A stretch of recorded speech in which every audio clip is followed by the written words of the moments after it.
Assalamualaikum warahmatullahi wabarakatuh. Islam pertama kali diajarkan di kota Makkah. Dari kota Makkah Islam berhijrah ke Madinah. Di Madinah inilah Islam bertemu dengan sekian banyak manusia dari beragam bangsa. Para sahabat bertemu dengan manusia yang kecil, berkulit kuning dan bermata sipit. Rasulullah menyebutnya sebagai orang Cina. Orang ini pintar berdagang, karenanya muncul kemudian hadis utlubul ilma walau bisin. Tuntutlah ilmu kalian walau sampai ke negeri Cina. Selain bertemu dengan orang-orang Cina, para sahabat bertemu dengan orang Yahudi, di mana orang Yahudi ini senang gemar untuk menyemir rambut dan memotong jenggot. Nah, agar tidak menyamai orang Yahudi ini, muncullah hadis Rasulullah, perintah untuk merawat dan memanjangkan jenggot.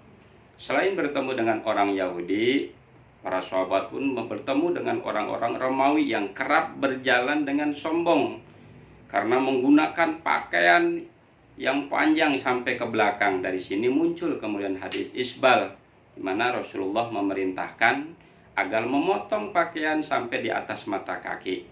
Dari Madinah Islam bergeser sampai ke Persia, sekarang Iran, Irak. Di sana Sayyidina Ali mengajarkan Islam. Di Persia ini dikenal dengan Raja Rustum yang beragama Majusi. Raja Rustum ini begitu simpatik kepada Sayyidina Ali dan kemudian menikahkan putrinya dengan putra Sayyidina Ali, Sayyidina Husain. Beberapa waktu berlalu, Sayyidina Ali kembali ke Madinah dan di sana diangkat menjadi khalifah keempat. Beberapa tahun setelah memimpin menjadi khalifah, Sayyidina Ali kemudian berkonflik dengan Bani Umayyah. Sampai kemudian terbunuhnya Sayyidina Ali oleh Abdullah bin Mulzam. Beberapa waktu setelah Sayyidina Ali terbunuh, Sayyidina Hasan wafat.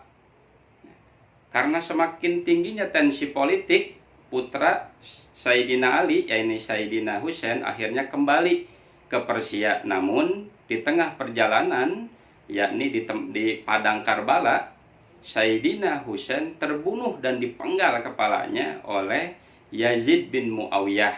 Peristiwa ini terjadi pada 10 Muharram yang dikenal dengan Asyura, yang orang Jawa menyebutnya sebagai bulan Syura. Peringatan ini oleh orang Islam Jawa sebagian diperingati dengan membuat bubur merah, bubur putih.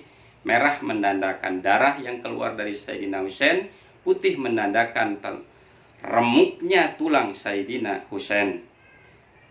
Sebagian orang Islam Jawa juga kemudian tidak melaksanakan acara pernikahan di bulan Asyura ini karena untuk memperingati peristiwa berdukanya, terpenggalnya cucu kesayangan Rasulullah, Sayyidina Husain. Dari Persia ini kemudian Islam dilanjutkan oleh duriyah Rasulullah dari keturunan Sayyidina Ali, Sayyid Hasan Husain dilanjutkan oleh Sayyid Zainal Abidin. Sayyid Zainal Abidin dilanjutkan oleh Sayyid Muhammad Al-Baqir. Sayyid Muhammad Al-Baqir dilanjutkan oleh Sayyid Ja'far Shadiq yang mengarang sholawat Asgil.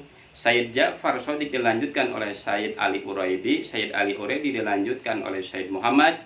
Sayyid Muhammad dilanjutkan oleh Sayyid Ubaidillah. Sayyid Ubaidillah dilanjutkan oleh Sayyid Isa. Sayyid Isa dilanjutkan oleh Sayyid Ahmad Muhajir. Islam semakin menjauh.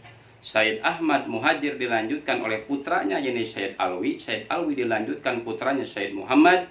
Sayyid Muhammad dilanjutkan oleh putranya Sayyid Alwi. Sayyid Alwi dilanjutkan oleh putranya oleh Sayyid Ali Khairu Khosam. Semakin menjauh. Sayyid Ali Khairu Khosam dilanjutkan oleh Sayyid Ahmad Mirbad. Sayyid Ahmad Mirbad dilanjutkan oleh putranya Sayyid Alwi Abdul Faqih. Sayyid Alwi Abdul Faqih dilanjutkan oleh putranya Sayyid Abdul Malik. Islam sudah mencapai Mongolia. Sayyid Abdul Malik dilanjutkan putranya Sayyid Ahmad Jalaluddin, ini sudah mencapai Campak. Sayyid Ahmad Jalaluddin dilanjutkan oleh putranya mengajarkan Islam oleh Sayyid Muhammad, ini sudah mencapai Pasai. Sayyid Muhammad dilanjutkan oleh putranya yaitu Syekh Jamaluddin Al-Husaini Al-Kabir yang kita kenal dengan Syekh Jumadil Kubro. Islam sudah masuk ke tanah Jawa. Syekh Jumadil Kubro ini memiliki putra yang bernama Syekh Maulana Ishaq yang mengajarkan Islam sampai ke daerah Blambangan, sekarang Banyuwangi, menikah dengan Dewi Sekardadu. pernikahan Maulana Ishak dengan Dewi Skardado melahirkan Raden Paku yang kita kenal dengan Sunan Giri yang makomnya di daerah Gresik. Putra berikutnya Syekh Jumadil Kubro adalah Syekh Ibrahim Asmarokondi yang makomnya di daerah Tuban. Syekh Ibrahim Asmarokondi ini memiliki putra yang bernama Raden Rahmat yang kita kenal dengan Sunan Ampel yang makomnya di daerah Surabaya. Raden Rahmat atau Sunan Ampel ini memiliki putra yang bernama Sunan Bonang. Sunan Bonang yang makomnya di daerah Tuban. Sunan Bonang memiliki murid yang bernama Raden Syahid yang kita kenal dengan Sunan Kalijaga yang makomnya di Kadilangu, Demak. Sunan Kalijaga ini memiliki murid yang bernama Raden Hadiwijaya yang kita kenal dengan Jaka Tingkir yang menjadi Raja Pajang. Jaka Tingkir ini memiliki putra anak asuh yang bernama Danang Sutowijoyo yang kemudian menjadi Raja Mataram Islam. Putra yang berikutnya dari Sunan Ampel ini adalah Sunan Derajat yang makomnya di daerah Lamongan. Syekh Jumadil Kubro memiliki murid yang ahli Quran yang suaranya sangat bagus.